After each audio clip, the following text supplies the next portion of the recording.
The Minnesota Vikings have ignored the offensive line, a tradition unlike any other. It's safe to say that them fixing the offensive line has been pretty unsatisfactory so far this offseason. And I know, the draft. But what if the Vikings whiff on offensive line at 14, or say Sewell, Darisaw, Slater off the board? Maybe the Vikings draft a cornerback or edge rusher or whatever. Then, okay, yeah, we'll wait till the third round, 78 overall. This is a pretty deep offensive line class. And then there's an early day 2 run on premium offensive linemen, and the Vikings are just stuck reaching for players in the third that should have gone in the fourth. Oh, he could have traded up in the second. What if teams didn't want to trade down?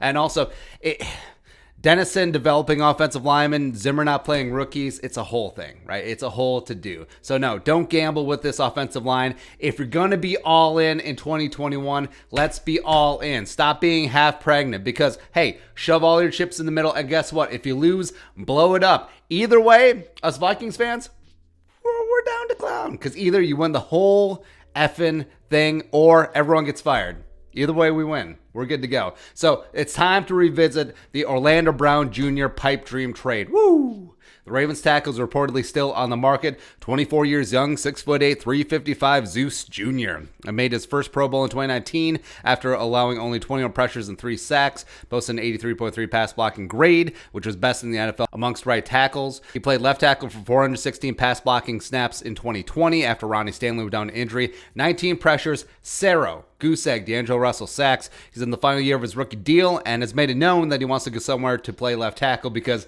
they make a little bit more money. All right. And no, I'm not worried about his historically bad pro day, because if you have 2 brain cells and watch his film, he's got size and strength, yes, and he has decent movement skills. He's fine. He's a great pass protector, and even in an outside zone heavy scheme in the run game, he'll be fine. And this is not a Trent Williams situation. Like, this is not a fire sale spot. Washington had to move Trent Williams, or they're going to be stuck having no player for a second year in a row and getting no value for him. So they just took what they could get. And the Ravens do not have to trade Brown. Plus, Eric DeCosta is not going to be strong-armed. Like, he'll be like, we have all the cards here. If he holds out into the season, he could potentially lose a year towards free agency. Worst case, they play hardball. He comes back, plays right tackle for 1 more year, and then leaves the free agency, and then they get a 2023 third-round compensatory pick. They win.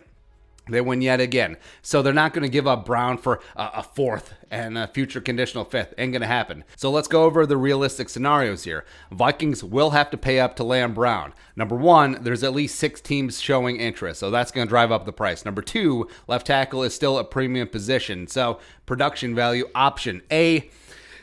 Number 14 overall, we'll get into that. B, future first round pick. Ooh. Now, the option of having a second-round pick would be great here, but C, both thirds, future second. D, swap first, 14 for 27, and some change, probably a lot of change. E, Adam Thielen?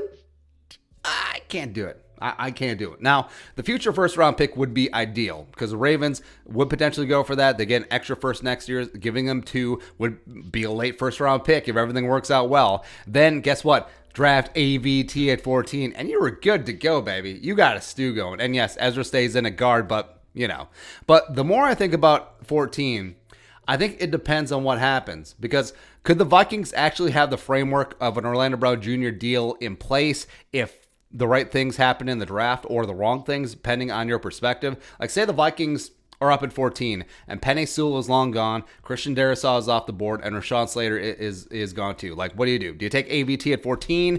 Do you take Tevin Jenkins? Do you go in a different direction? Or do you get the Ravens on the horn? It's like, hey, Eric DeCosta, it's me, Spielman. What up? Remember that deal we talked about? 14 for Zeus? Okay, 14 for Zeus and a 5th. How about that? Done. How about that? Yes. Go ahead. 14 for Orlando Brown Jr.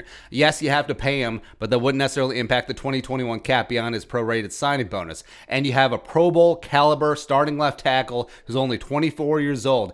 Orlando Brown Jr. is at a level that you hope Darisaw can get to, that you hope Jenkins and Slater can get to, a level that you even hope that Penei Sewell can get to. Let's be honest here. So take the sure thing. Take the deal, and let's not pussyfoot around, because I think the Vikings have painted themselves into a corner where they have to come away from the draft with premium talent. And just given the track record of Dennison and Zimmer, I don't trust it. I don't trust it. So just get a pipe hitter, a nail driver, just a dude who's going to be your left tackle for the next 10 years right now. Right now. Just go get Orlando Brown Jr. and then let's go win the day. All in. Let's go. Be your thoughts. Orlando Brown, Vikings. Let us know in the comment section below. Subscribe for daily Vikings takes. Want to support that work? Post on the Venmo. But until next time, Skull, production value.